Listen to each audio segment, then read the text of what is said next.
I never imagined that a simple visit to one of those American coffee chains could change my life so drastically. I remember living in a small town in Oregon, working at an auto repair shop. After a shift, I stopped by a popular cafe to grab a large latte to go. Honestly, there was nothing unusual about that. I did it often because a cup of hot coffee made my commute home more enjoyable. But that was when I first laid eyes on a girl who captured my attention as if everyone else around us had faded away. Her name was Ashley, though at the time I didn't know it. What stuck in my memory was her smile and the confidence with which she carried herself in that bustling place. In my town, people generally look at each other with polite curiosity, but she seemed different. She gazed over the noisy line, listening intently to her companion, and her eyes sparkled with a genuine zest for life. As I later discovered, that companion was an old friend of hers, but all I noticed then was how it felt like I was seeing the most radiant and vibrant look in the world. As I passed by, our eyes met, and for an instant, I saw a flicker of friendly interest in hers. We locked gazes for just a couple of seconds, but that was enough to make my heart race. I caught myself imagining what her voice would sound like if she said, "Hello." I'm not sure if it was obvious from the outside, but I felt a sudden rush of excitement. Walking out of the cafe with my drink, I had the sense that I was missing an important opportunity. Yet, I wasn't the kind of guy who boldly approached strangers, so I left without a word, still thinking about her. A whole week passed before I accidentally bumped into Ashley again, this time on my morning run in the city park. I wasn't in great shape, but I tried to stay active with light jogging a couple of times a week. As I struggled to keep my breathing steady and fought the temptation to cut through the nearest alley, I caught sight of her in the distance. She was running in the opposite direction, moving confidently in her expensive running shoes and listening to music on her headphones. She wore a stylish, but not overly flashy workout outfit, something like a branded set that fitness enthusiasts in the US often buy. Suddenly, I realized my heart was pounding, not just from running. When we came level with each other, she briefly took off her headphones and smiled, asking whether it was too cold for a morning jog. I was a little taken aback by her directness, but I quickly returned her smile and said something like, "In Oregon, it's tough to find perfect weather anyway, so we just have to deal with what we get." She laughed, and I felt a soft warmth in my chest. The kind you feel when you notice your joke hit the mark. We didn't stop running, each continued on our way. But an hour later, after finding her profile in a local social media group, turns out we had several mutual acquaintances. I realized more than anything else I wanted to see her and talk to her again. Soon we started running into each other in the park more often. Sometimes it was by chance, but occasionally, I'll admit, I purposely changed my running schedule hoping to meet her. Eventually, I mustered the courage to ask her if she wanted to grab coffee after our mini marathon around the park. To my immense relief, she said yes. Half an hour later, we were sitting in that same cafe where it all began, discussing the most ordinary things: work, school, future plans. She was studying cosmetology at the time and working part-time at a local beauty salon. As I mentioned, I worked on cars and used that income to support myself and pay for my rented apartment. It might sound mundane, but in that moment we were both so immersed in conversation, it felt like an invisible thread connected us. Over time, I realized our bond was growing into something beyond morning jogs and coffee. We spent evenings together, explored the town's outskirts, and went to the movie theater for everything from romantic comedies to popular action flicks. What fascinated me most was her outlook on life. Ashley was always energetic and eager to explore new things, and her optimism inspired me to better myself. She mentioned once that she wanted to open her own beauty salon in a bigger city, like Seattle. I admired her ambition. In her mind, there was no such thing as a small detail. Maybe it was then that I felt ready to do anything to see her happy. In the US, it's quite common for couples to move in together without being married, especially in smaller towns where everyone knows everyone else. We decided not to rush though, since we were both seeking a bit of stability. Still, after a little more than a year of dating, we did end up moving in together. Renting a small apartment on the outskirts, not too expensive but cozy, and gradually making it our world. I was happy to feel truly understood by someone. I loved her morning smile and the little ritual we developed, playing music during breakfast to start the day on a positive note. That's how about 2 years passed. I worked at the auto shop, gradually acquiring new skills to climb the career ladder, while she studied remotely, earning certifications, and seemingly fueled by her growing passion for the beauty industry. Sometimes we talked about marriage, but remained vague. Both of us wanted to improve our finances before spending on a wedding. Our routine settled in, like it usually does, but I never expected it could become a real problem. After all, in the US, people often juggle work, self-improvement, and personal life in this way. Looking back, I see there were warning signs. For instance, she started coming home later from the salon where she worked, under the pretext of having to finish important paperwork or meet with a potential client. Her late returns grew more frequent. Sometimes I wondered, but dismissed those thoughts out of trust. She mentioned feeling stressed and wanting a change of scenery, and I didn't see any wrongdoing in that. Stressful work, plus her studies, seemed like a valid explanation for her occasional distant behavior. Only later would I find out these events were the first steps in a long chain that would lead me from quiet family life to a prison cell under false charges. Even now, recalling that time, I realize how naive I was. Love, especially the first big love, can blind you and overshadow reason. Maybe if I had known what lay ahead, I would have been more proactive. But I was clueless about the growing rift between us, because everything seemed normal on the surface. I was taking on extra shifts to buy Ashley a better car and maybe upgrade my own old vehicle too. We were dreaming of moving to a bigger city and possibly opening a small family business. It all felt so promising. Sometimes fate sends signals that we choose to ignore. I kept reassuring myself, she's just tired, or she's under a lot of stress at work. Ashley was my first real love, so I wouldn't let myself think she might be interested in someone else. Plus, she managed to keep up a show of affection. Sometimes I'd wake up to find she had already packed my lunch, telling me, "I figured you'd be too busy for a proper lunch break." It touched me deeply. She truly could be that same sweet girl who amazed me, and yet she was subtly drifting away. Probably the clearest happy memory from that period was our trip to visit my parents, who had moved closer to the East Coast, to a small town on the Pennsylvania-Ohio border. We drove there, and she happily chatted away, playing her favorite playlists. Despite the routine of our daily lives, we still looked like the perfect couple. My parents welcomed her warmly. She joked around with them at the dinner table, and they'd never seen me so full of life. My mom told funny childhood stories, and I remember thinking I wanted Ashley and me to share the same kind of warm family evenings in the future. From an outsider's perspective, no one would guess that a serious crack was forming between us. Perhaps that surface-level harmony is what prevented me from seeing the truth sooner. Once we got home, life seemed normal for a few weeks. Then, small arguments began in our apartment. She wanted to repaint the living room walls a lighter color, but I couldn't afford that at the time.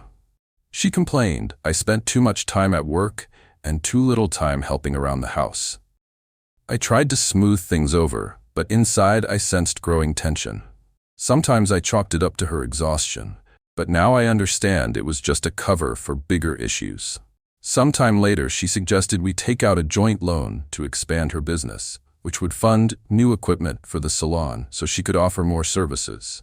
She explained how in the US, it's normal to invest in your business, take out loans, and keep growing. Though I had doubts, especially since we already had plenty of expenses, rent, bills, my dream to open a small auto shop with a friend, I agreed, hoping our bond was strong enough to handle a new loan. Back then, I had no idea what I was getting into. Life often deals the hardest blows from places where you least expect them. When you're at your most vulnerable, the person you love can suddenly show their true colors. I only noticed that Ashley was meeting more and more friends in her free time, but I chose to trust her, even though she came home very late and hid messages on her phone. I believed everyone needs personal space, so I stifled my suspicions. But as you can guess, the events that followed soon pitched me into a completely different reality. A reality where the woman I loved turned into a stranger, and my world flipped upside down. At that time, no one had any inkling that the chance encounters at the coffee shop and the late walks in the park were just the start of a story that would end with me behind bars and labeled a criminal. Now, looking back, I see this was only the opening act of a complicated and dark journey, one not at all apparent from Ashley's carefree smile in our first conversation. Time began to race after that. While I was busy with work and supporting our household, Ashley kept talking about new opportunities she discovered. She started networking with more established beauty experts from nearby towns, frequently mentioned opening a new branch of the salon, and even considered moving. I tried to strike a healthy balance. I wanted to support her ambitions, but also not lose sight of my own goals. After all, we had taken out a joint loan, not to let things fall apart, but to move forward.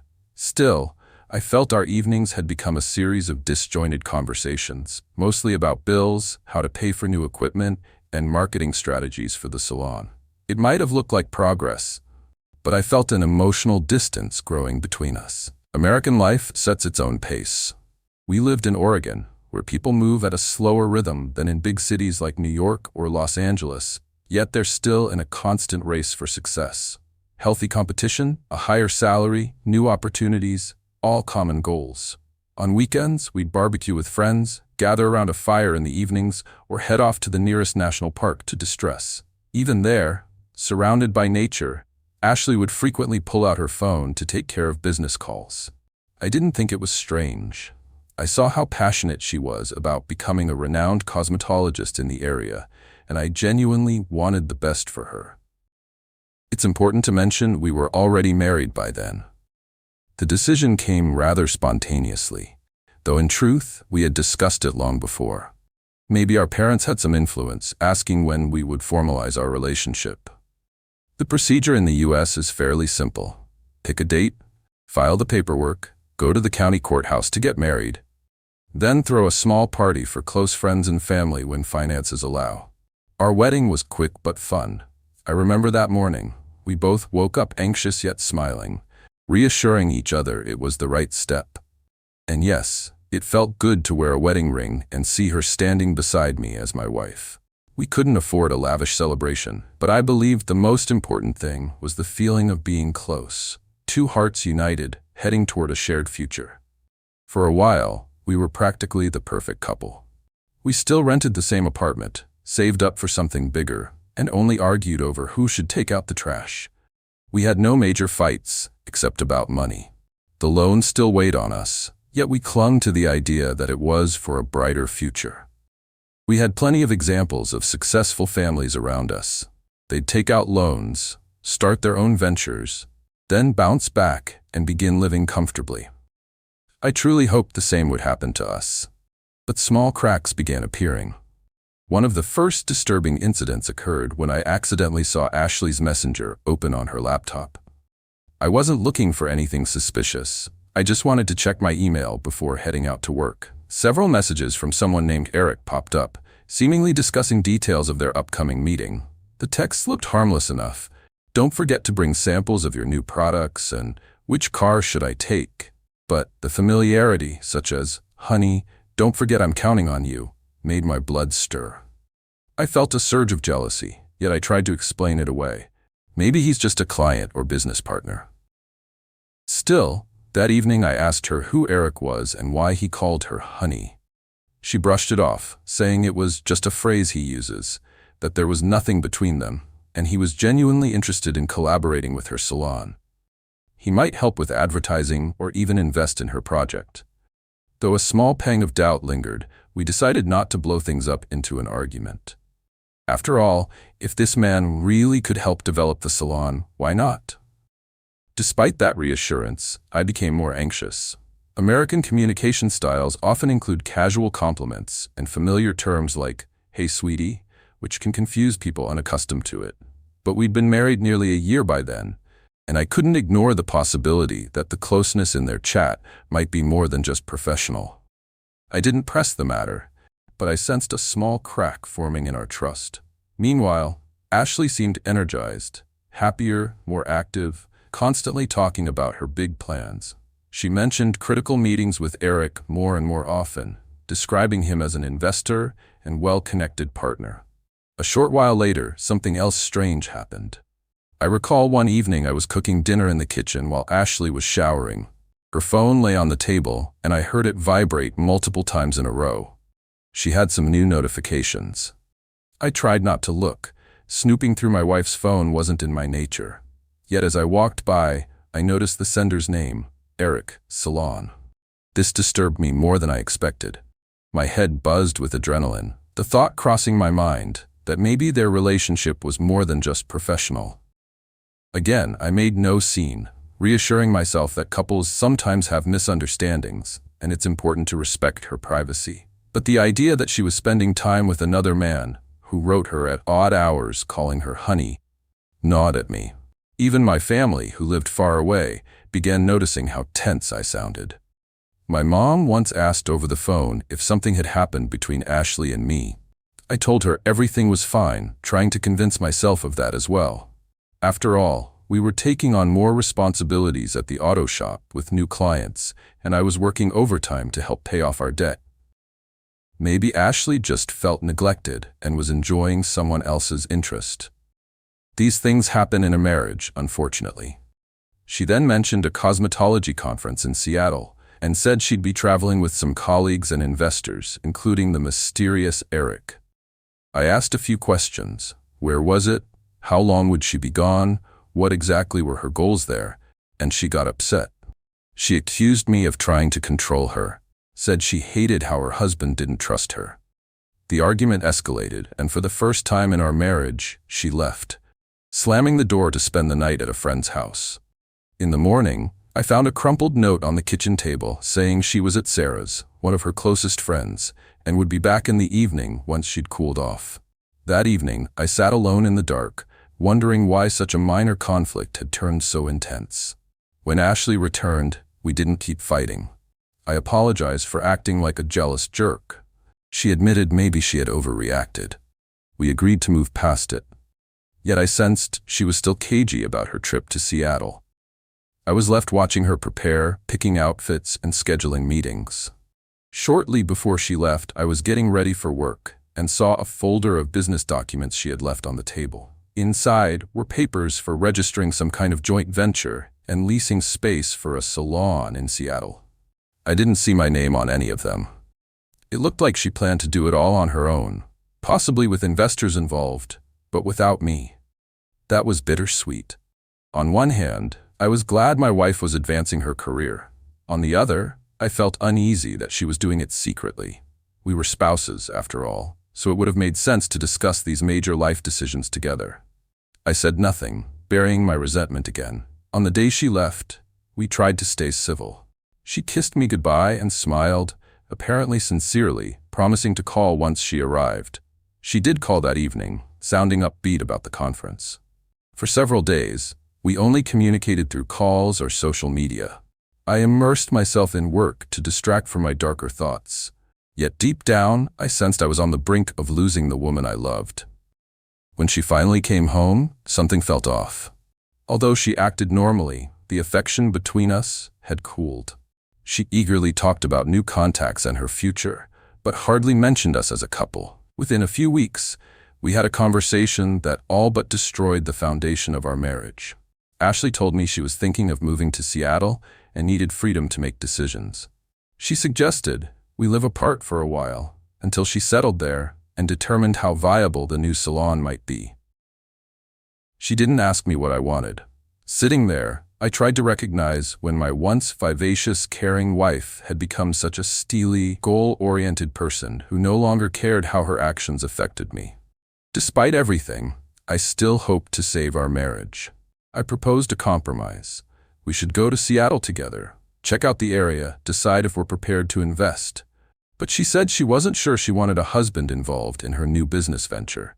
Apparently, our family partnership wasn't reliable enough. Her words shook me. Wasn't she the one who had talked me into getting loans for her career in the first place?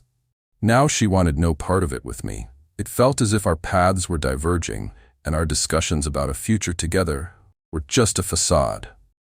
Meanwhile, I noticed Eric's name popping up more often. She described him as someone highly knowledgeable in investments and networking. Supposedly, he helped secure a lease on a prime location in Seattle.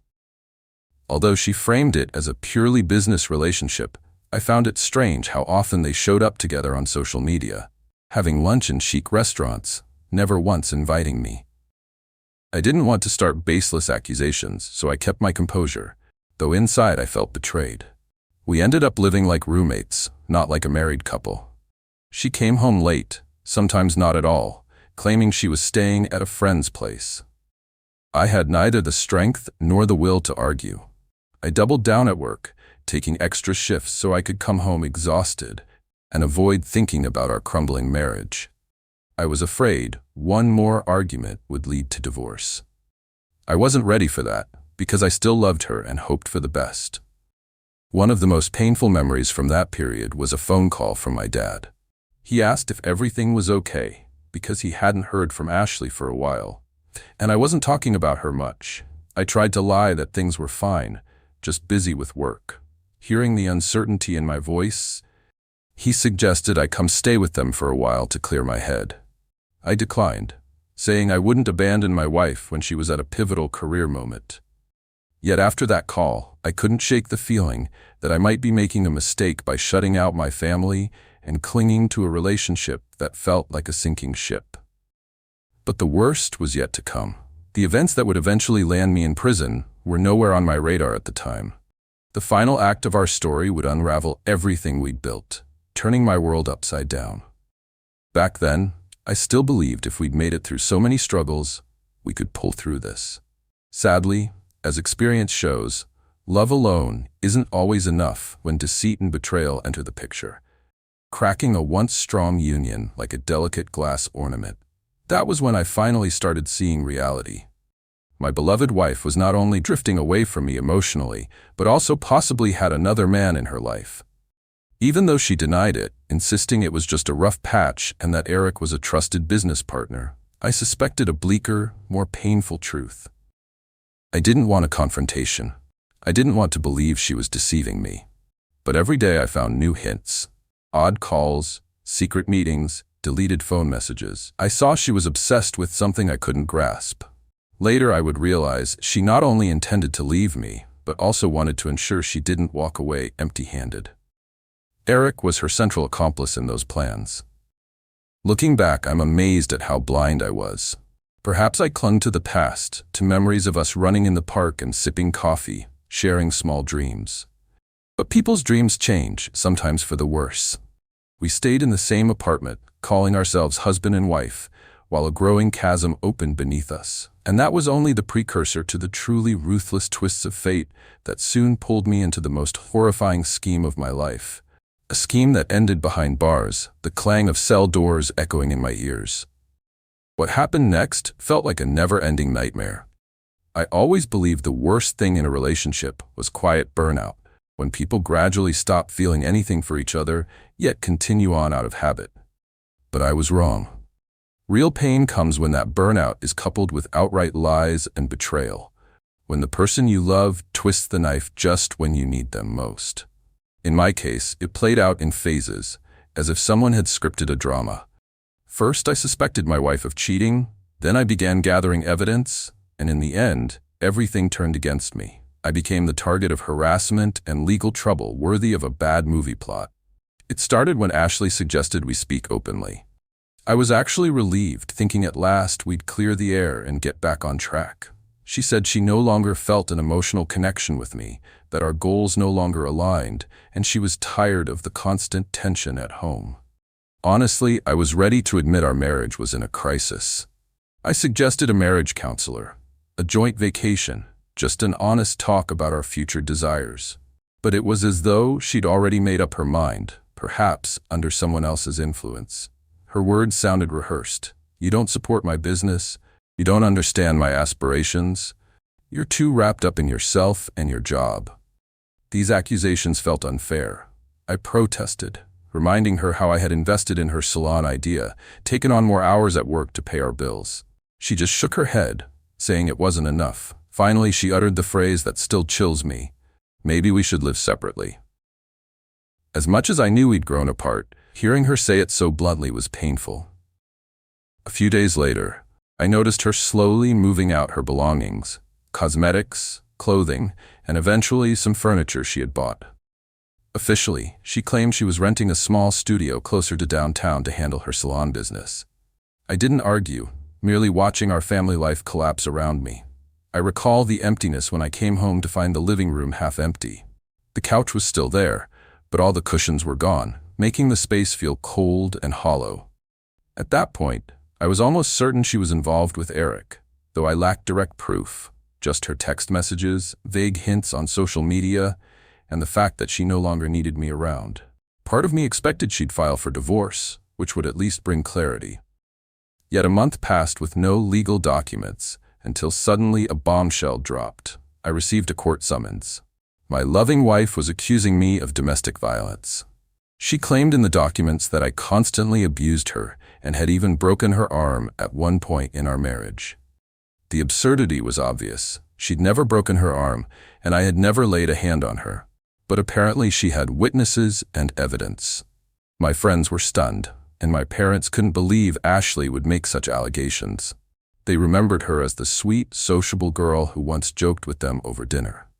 I was filled with confusion and anger. Never had I imagined the woman who once declared her love and shared our life plans could pull such a stunt. Naturally, I immediately consulted a lawyer. In the U.S., charges of domestic violence are extremely serious. If even part of her claims were believed by a judge, I faced not just a blow to my reputation, but a real prison sentence. As the legal proceedings began, I discovered that Eric was one of her witnesses, claiming he had helped her in moments when I was allegedly assaulting her. In his statements, he said he often saw her bruised and afraid, but that she was too terrified to go to the police. He mentioned visits to our home that I knew nothing about. The whole thing seemed orchestrated. Likely they'd been planning this from the start, gathering fake evidence and lying witnesses. I wasn't sure where they got the resources for such a setup or why they'd do it. Maybe she wanted a complete split, retaining all our assets and leaving me with nothing. In the U.S., divorces involving domestic violence accusations often give the accusers significant advantages in court. That was just the tip of the iceberg. Things turned truly ridiculous when Eric somehow claimed he, too, was a victim, injured at my hands. Officially, the story went like this. One evening, he was heading home, and I lay in wait for him in a parking lot, brutally beating him out of jealousy. Of course, it was nonsense. That night, I was actually working late, and the auto shop's security cameras showed me there. But they managed to find witnesses who said they saw me assault him. And worst of all, there was a medical report confirming Eric had sustained severe rib injuries. He really had been beaten, just not by me. Evidently, they staged everything to pin it on me. Learning of the enormity of this lie, I scrambled to work with my lawyer, gathering any evidence to prove my innocence. Unfortunately, the neighboring buildings had no relevant camera footage, and my coworkers who could confirm I was at work weren't considered strong witnesses, at least not by the prosecutor. Law enforcement seemed to ignore the obvious inconsistencies, while Eric and Ashley's statements came off credible and consistent. Possibly their money and connections helped them. In the U.S., there's still a tendency to side with the alleged victim in domestic violence cases if the evidence lines up even partially, and Eric was known to have influence in various circles. Everything happened fast. I went to court, where I heard a lengthy list of accusations. I looked at Ashley, sitting next to her lawyer, unable to recognize her anymore. She pretended to be terrified to even look at me. When questioned, she claimed she'd lived in fear for years, trying to save our family, and urging me to seek counseling. Her answers hit me like a whip. It was all lies.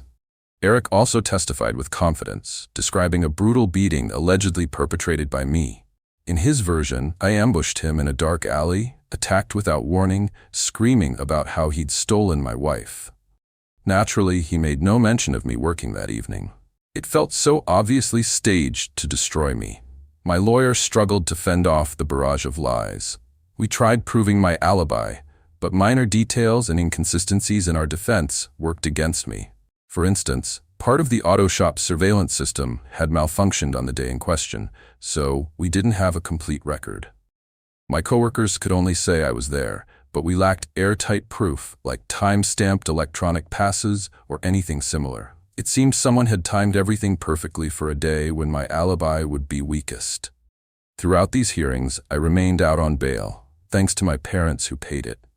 I stayed with them often to get some emotional support and save on rent. After Ashley moved out, my apartment was practically empty, and my funds drained away on legal fees. There were moments when I felt it was a cruel joke, sure that the truth would soon come out. But the court was not on my side. I lacked connections or the money to hire a top-tier legal team. Though my lawyer was good, he admitted it would be tough without clear evidence. When the judge handed down the guilty verdict, my world lost all color. They found me guilty of assaulting Eric and partially guilty of domestic violence, though my sentence mostly stemmed from the beating, classified as a criminal offense. As I looked at Ashley behind her lawyers, I saw not fear but cold satisfaction, like she had achieved her goal. In court, she feigned tears, dabbing her eyes with a handkerchief, but I sensed it was all an act. The sentence was harsh, though not the maximum. I faced real prison time. My lawyer tried to appeal, but we had little chance. Even reducing the sentence would have been a win. I never thought an ordinary man who led a typical life, working in a repair shop and saving for the future, would end up behind bars. But that's what happened. I won't detail the arrest or my first days in jail, as they remain painful memories. It felt like I'd been dropped to rock bottom. Walking out of court in handcuffs, I saw Ashley standing with Eric, looking for all the world like an official couple. Others viewed me as a vengeful spouse who couldn't handle his wife leaving him. In prison, I couldn't fathom my next steps. My parents were in shock, supporting me as best they could from a distance, but not wealthy enough to help much. My friends tried to assist however they could, but my funds dwindled. Sitting in my cell, I wondered how this could happen. Could the judge really not see the lies? Or was the outcome determined in advance, so Ashley could free herself from me and claim all our shared assets? I felt utterly set up, and the anger sometimes burned fiercely. But anger doesn't help in jail. There, I met men with varied backgrounds, some for drugs, some for theft, some for murder. My crime of jealousy almost made me look more humane to them. But that was no solace. Sometimes I asked myself, did I ever really love the woman I thought I knew? Or was she someone else all along? Because the person capable of orchestrating such a cruel lie to lock her husband away, could she have ever truly loved me? I felt like I was stuck in a hallucination, about to wake up in our cozy apartment with Ashley cooking breakfast. But each day ended with me in prison garb, behind steel bars, surrounded by strangers with grim stories of their own. About a month into my sentence, I was contacted by a detective who began re-examining certain pieces of evidence, thanks to an anonymous tip claiming it had all been staged. I felt a glimmer of hope. Maybe someone close to Eric or Ashley had found a conscience and revealed the truth. The detective wanted my side of the story. I told him everything, describing the night Eric claimed I attacked him, including our broken CCTV system. He listened carefully, taking notes. He wouldn't promise a quick release, but assured me he would dig deeper. That was a tiny ray of light in my despair. I knew even if they reopened my case, it could be a long process. But just knowing someone doubted the official version gave me the will to keep fighting. I wrote letters to my friends and relatives, asking them to work with the detective, providing any evidence to disprove Eric and Ashley's claims. Of course, prison limits your contact with the outside world, so everything went through my lawyer or the few friends who still believed in me. During that time, I realized my old life was gone. My reputation was ruined. Most acquaintances who once saw our perfect marriage now thought I was a monster. Only a few people stood by me. Even if I were proven innocent, returning to normal life wouldn't be simple. I'd have a prison record, even if expunged, and that alone raises suspicion in the US. I might have to move to another state and start anew, but that would require money I didn't have and time I could hardly spare. Such thoughts haunted me day and night. Yet as they say, if you're breathing, you have to keep going. I couldn't let myself break, though sometimes I wanted to give up. I'd remember my parents, our yard, how I dreamed as a child of becoming a mechanic and opening my own workshop. Now here I was, locked up on a false charge, while my ex presumably enjoyed life with her new man, planning another salon in Seattle. It seemed like rock bottom. But as I later found out, whenever we think we've hit the lowest point, fate can still throw another curveball, one that can hurt as much as everything we've already endured. That's how I learned life isn't just black and white. Sometimes victory demands an enormous price, and the worst scenes in this drama were yet to unfold. Where there's lying and betrayal, rarely do you see a single act. We become spectators of a drawn-out play filled with new intrigues and twists at every turn. Eventually, I grew somewhat resigned to prison life, believing I might spend years behind bars. Then, out of the blue, that detective's investigation took a major turn. Someone provided the police not just oral testimony but also materials that seriously undermined the official story, possibly even a video proving Eric was somewhere else when I supposedly attacked him, apparently getting into a fight with local guys. He really had those injuries, but clearly not from me. This was enormous news for me. If I could prove Eric lied about that confrontation, most of the other charges against me would collapse, since my original conviction hinged on that assault. Still, I tried not to celebrate prematurely. The American legal system has strict procedures for appeals and evidence review. Everything had to be verified, recognized as legitimate by the court. My attorney contacted me, explaining we had a shot at reopening the case, but we needed funds to prepare. Money was tight, but my parents and some friends organized a fundraiser. Some donated small amounts, others offered help with paperwork. It felt like the start of a miracle, though I knew we faced a long road. Still, that hope kept me afloat. By that point, prison was no longer a novelty or a short-term nightmare. People serve long sentences there, many of them broken inside. Clinging to the possibility of clearing my name was what saved me. Thinking back to how Ashley and I once sat in a little cafe, dreaming of our future, I'd feel my fists tighten with hurt and anger. How could someone who was so close to me bring me to this? Over time, the hatred faded into emptiness. I only wanted to get out, restore my reputation, and forget this nightmare. Our appeal slowly gained momentum. We got a new hearing where the detective presented fresh evidence pointing to Eric's dishonesty. The prosecution tried to discredit it, calling it fabricated, but there were also witness statements showing Eric was in a bar fight that night. Crucially, we found a former employee of Eric's who testified that Eric had a history of offloading blame for his scuffles onto others. Something had even happened in a neighboring state, though apparently Eric had bribed his way out or used connections to bury it. Meanwhile, the domestic violence allegations began to unravel. My lawyers showed hospital and insurance records that contradicted Ashley's claims about broken bones. There were no records matching the injuries she described. When she did have a twisted ankle, a clinic's documents showed she slipped outside the salon and had no signs of abuse. This severely undercut her credibility, especially once the judge demanded an explanation. She tried to spin it, claiming she was too afraid of me to visit hospitals, but the story sounded weak. Nevertheless, she insisted there had been emotional abuse, though she had zero proof, no calls to shelters, no police complaints, despite supposedly living in fear for years. The entire situation was simultaneously painful and surreal. I sat behind bars, learning from my attorney and friends that I was looking more and more innocent. It was far from over, however. Ashley and her legal team stuck to their version, aiming to keep at least some of the charges alive, so I wouldn't be fully exonerated. It seemed Ashley's goal was not just to justify herself, but also to keep financial control of whatever we had owned together. Had the judge left the original verdict in place, she might have succeeded. But now, with the detective's involvement and honest testimonies from some witnesses, my chances improved. For the first time in a long while, they brought me back to court for a new hearing. I sat there in handcuffs, feeling both terror and hope.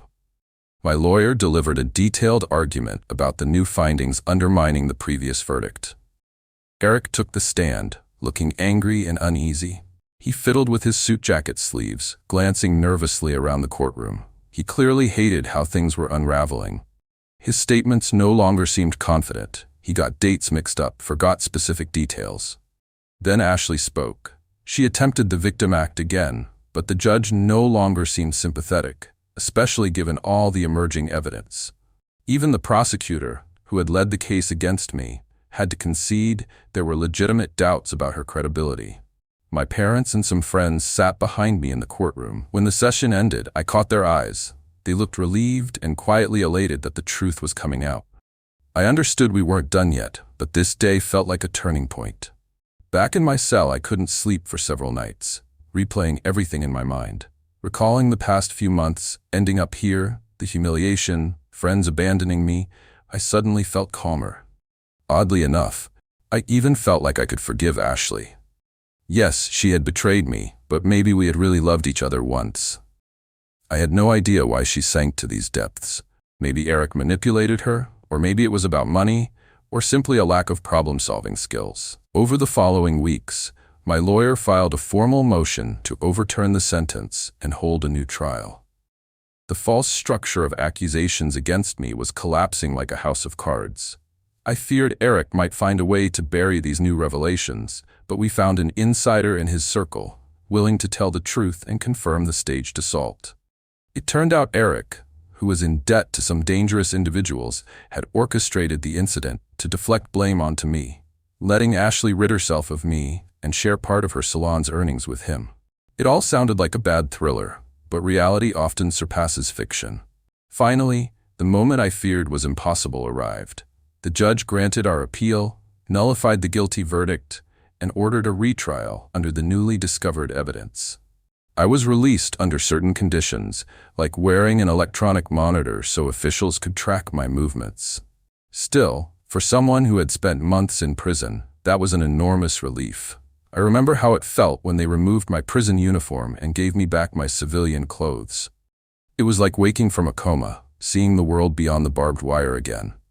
My parents met me. My mom had tears in her eyes, and my dad hugged me firmly, saying, "Son, things will be different now." But I wasn't totally free yet. I hadn't officially been declared innocent, and the final resolution awaited another court session. Still, with genuine evidence against Eric, I had a fair shot at justice. By now, it seemed Ashley and her new boyfriend were in hot water. We didn't know their exact motives or who bore greater blame, but it was clear their deception had been exposed.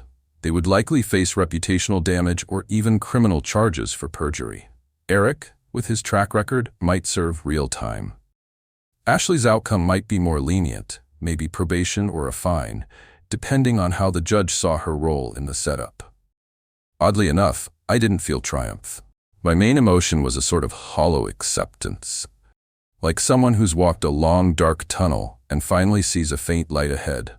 I went back to my parents' place, the home I'd partially grown up in.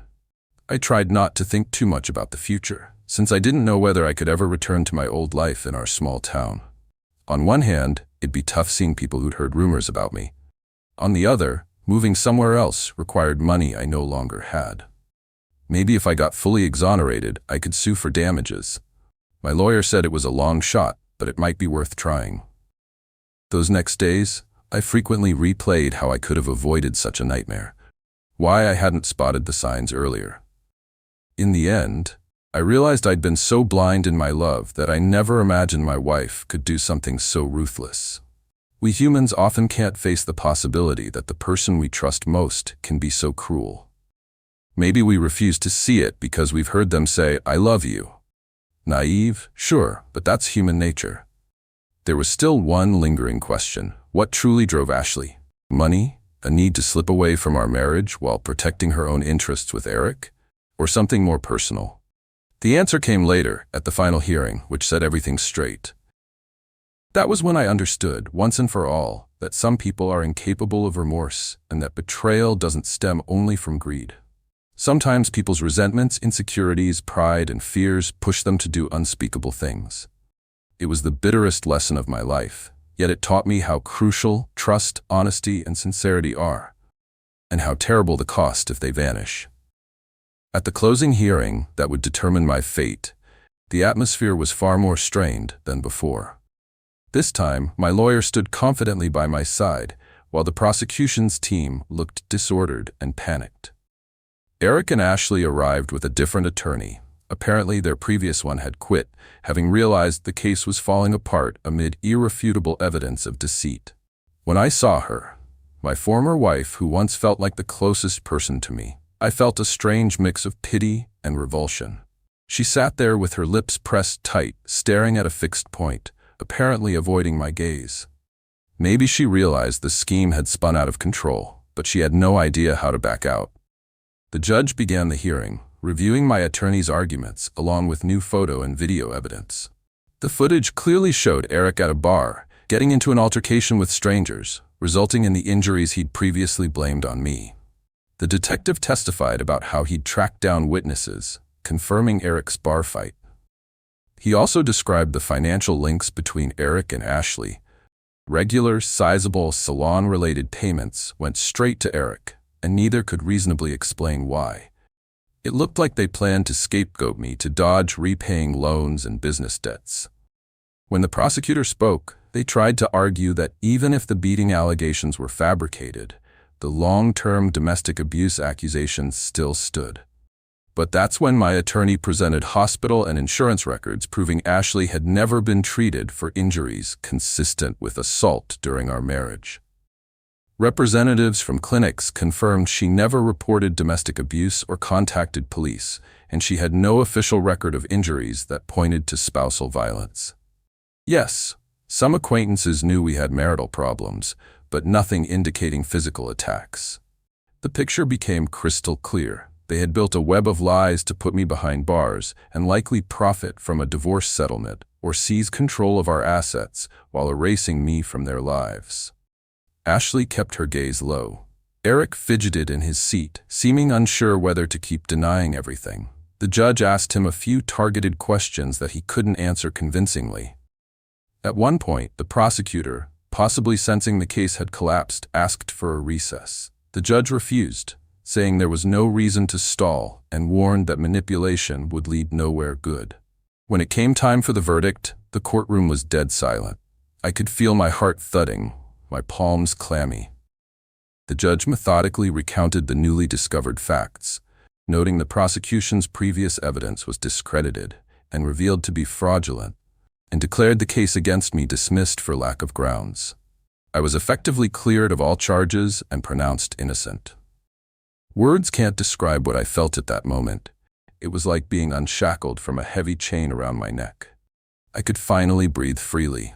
My mother, sitting behind me, quietly wept tears of joy, and my father raised his fist in triumph. Eric and Ashley looked as though a wall had just collapsed on them. The judge added that they now faced potential perjury charges given the clear signs of false testimony. Naturally, in the U.S., such cases can be tricky, especially for defendants with money and influence. But, at minimum, their reputations and finances would suffer, and they could face multiple legal proceedings. Eric stood a real chance of prison time, considering this wasn't his first brush with the law. Ashley might receive probation or a hefty fine, depending on how the court judged her role in the false accusations. Walking out of the courthouse, I felt no anger or desire for revenge. I was just relieved it was all over and truth had won. My friends and family congratulated me, urging me to sue Ashley for emotional distress. Maybe I would, but not right away. My first priority was to move somewhere nobody knew me and finally start over. In a small town like ours, rumors spread fast. People would likely be split. Some would show sympathy, while others might still suspect me or say, "Where there's smoke, there's fire." Sadly, some folks prefer scandalous versions over the truth. So I packed my things and returned to my parents' house to recover. My mom doted on me, cooking homey meals, while Dad offered his quiet but solid support, patting my shoulder now and then to say everything would be okay. That was exactly what I needed, a home where no one looked at me with suspicion and where I could temporarily forget the nightmare. Soon enough, I realized staying put wasn't an answer. I began looking for work across the country. Maybe Texas, maybe Florida, places with lots of auto shops and a chance to do what I loved, repairing and tuning vehicles. In the end, a friend who had relocated to Arizona offered me a position in his new shop. He promised decent conditions and a spot near a big city where no one knew my story. That's about when I decided on my next legal move. My lawyer and I filed a civil suit against Ashley and Eric for emotional and material damages, plus defamation. I didn't expect to recoup all my legal expenses or receive a huge settlement, but it felt important to officially document their wrongdoing. I wanted a formal recognition that they had faked evidence and lied. Some part of me needed that closure. Though I'd already been exonerated, I didn't want them walking away scot-free. Papers filed, I headed to Arizona and started a new chapter of my life. At first, adapting was hard. The climate, the people, everything was different from Oregon, where Ashley and I had once jogged in the park, drinking coffee in cozy cafes. Sometimes I woke up in the middle of the night with anxiety attacks, dreaming of the police chasing me or Eric flashing faked evidence. But in reality, I slowly settled in, getting to know the place, meeting people. No one here knew my backstory, so I was just the guy from Oregon looking for a better life. My friend's circle welcomed me. I felt a resurgence of my old confidence. I wanted to work, earn a living, and set goals again. A few months later, my lawyer wrote me a letter explaining how our civil case was moving forward, with a decent chance of the judge granting me compensation. By then, I didn't care much about the money. I only wanted my name cleared. The lawyer advised me to appear in court if I could. Though I disliked going back to that town, I knew I had to see it through. When I arrived at the courthouse, the halls felt eerily quiet, and some onlookers eyed me with curiosity. Ashley wasn't there. She sent a representative. I found out she and Eric were wanted on separate charges of financial fraud. Rumors said they'd gone into hiding to avoid arrest. The exact truth I didn't know, nor did it matter much to me by then. The hearing was brief. The judge ruled I was entitled to damages, though not a huge sum, but it was more proof of my innocence. Driving back to Arizona, I finally felt that I was closing the book on that ordeal. Sure, a bitter aftertaste would remain. I'd never again be the naive guy who believed wholeheartedly in his partner. But at the same time, I realized that even after the worst trials, you can come out the other side if you have supportive friends and persist in seeking justice. In the American legal system, determination, evidence, and community backing can indeed help the truth emerge. I learned not to let emotions overwhelm me when everything seems lost. That was the official resolution. My parents, upon hearing that the court proclaimed me innocent, celebrated with me. My new Arizona friends threw a small backyard gathering at my new home. We grilled barbecue, talked about the future, and chuckled about how I'd been a famous criminal, according to some wild rumor. The sense of warm friendship felt like a rebirth. My old memories began to fade, leaving behind one key lesson. Trust people, but don't abandon common sense. And if trouble does strike, exhaust every option to defend yourself. The U.S. justice system can be harsh, but it can also uncover the truth if you stay the course. Staring up at the star-filled Arizona sky that night, I knew I had plenty of work ahead, rebuilding my finances and emotional stability. But I was free, and my conscience was clear. I hadn't committed the crimes they accused me of, and now that was official. Deep down, I hoped the pain would eventually dull, and memories of betrayal would stop tearing me apart. Maybe someday I'd even love again if I found someone who wouldn't destroy my life so ruthlessly. But that's another story, hopefully with fewer tragic twists. Several years have passed since those final legal proceedings, and life has sorted things out. I've fully settled in Arizona. Together with a friend, I opened a small auto shop that quickly attracted customers. People here constantly need work done on their cars in the hot climate. Whether it's repair, paint jobs, or tuning, word of our quality spread quickly around town. I enjoy my job. I feel alive again. My past, my time with Ashley, my wrongful imprisonment, remains a part of my story but no longer defines my present. Sure, a bitter taste sometimes surfaces. For instance, when new acquaintances ask why I left Oregon, I usually dodge specifics, saying I wanted new opportunities. I have no desire to rehash the betrayal and court battles. I'd rather they know me as who I am now. My parents moved closer as well, figuring they too could use a change of scenery. We found them a house in a suburb where they can comfortably enjoy their retirement amid Arizona's unique landscapes. For the first time in a long while, I feel genuinely happy having them nearby, freed from the fear that I might end up in danger again. Occasionally, we talk about the past, and I thank them for believing in me when others turned away. Dad reminds me that sometimes trials make us stronger. Mom says none of it should have happened to me, but since it did, we shouldn't lose heart. Now and then I have nightmares about the courtroom or the prison cell. I'll wake up in my own bed, taking a moment to calm my breathing, and realize it was just a memory. In truth, I developed a mild post-traumatic response, eventually seeking help from a therapist, which is normal in American culture. I wasn't ashamed. I knew I had a lot of anxiety and resentment that needed a safe outlet. Therapy helped me forgive myself for my own naivety and learn to set healthier boundaries in relationships. I eventually learned Eric was sentenced to prison for fraud and embezzling other people's funds. Ashley got a milder punishment. Reports said she was given probation and a hefty fine. Supposedly she lost her salon business. Investors pulled out, and the salon went bankrupt. At one time I had assumed I'd be overjoyed to hear that, but instead I felt a sort of sadness. We had once been so close, shared plans, and I genuinely believed she was the love of my life. Maybe ambition, greed, or a desire to rid herself of me led her astray. Or perhaps something in her had broken. Regardless, she had to face the consequences of her actions, and in some sense that's just. I didn't feel any satisfaction in her downfall. Over time, a new woman came into my life. Her name is Caitlin, originally from Colorado, working in advertising. We met when she brought her car to our shop. I invited her to the nearby diner for coffee while she waited, and we got to talking. Turns out we had a lot in common, both love traveling and share similar life philosophies. Though I initially feared serious relationships, still haunted by betrayal, I slowly learned to trust again. Caitlin had also gone through a tough divorce, so we both approached love with caution.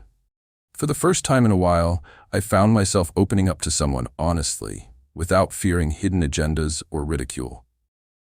Caitlin knew I had a painful past, though I only revealed details over time. She never pried, simply offering quiet support when she saw me withdraw into myself. Gradually, I realized that with her, I no longer suffered from the ghosts of my past. I felt ready for a new chapter, setting down roots, envisioning a future that goes beyond work and making money, one that includes family warmth. Maybe it sounds cliché, but after everything, trusting someone again was a big deal for me.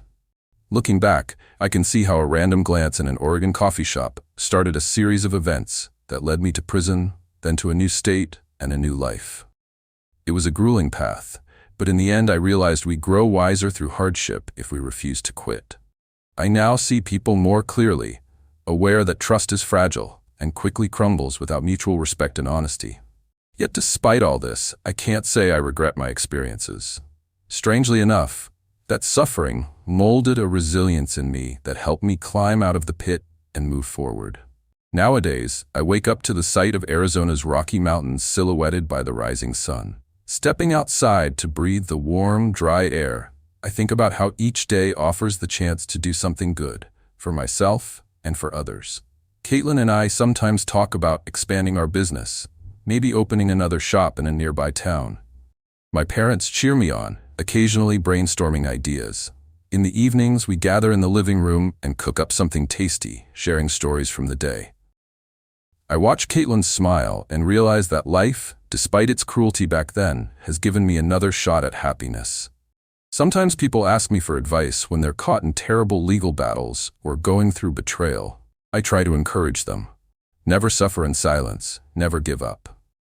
Also, find the courage to accept that we can't always predict who will betray us, be it a friend, relative, business partner, or even a loved one. But when it happens, fight for the truth with all you've got, because living with the false label of a crime you didn't commit is the worst punishment for an innocent person. I managed to shed that label, and I'm grateful to everyone who stood by me in the fight. So that's the story. An ordinary guy dreaming of domestic bliss, turned criminal by someone else's script, who then walked through hell and made it back a changed man. I lost a lot: unconditional trust, part of my reputation in my hometown, and a couple of years of my life spent dealing with courts and jail. Yet I also gained something invaluable: The knowledge that even in desperate circumstances, there's a ray of hope if you don't betray yourself. Looking now at my home, at Caitlin, at my parents living close by, I see a future. And the past, however heavy, now stays behind as a reminder that if we stand firm against evil, we can rise from the ashes. If someone finds this tale too dramatic, I can only shrug. Life can be more unpredictable than any fiction. But perhaps that's its beauty. We never really know what tomorrow brings, and after we survive something awful, we can emerge stronger. I still believe everyone deserves a chance to start over, even after life's cruelest blows. Yes, that belief once led me to heartbreak, but better to have faith in goodness than spend life expecting betrayal. In the end, life goes on, and we can give it one more reason to smile back at us.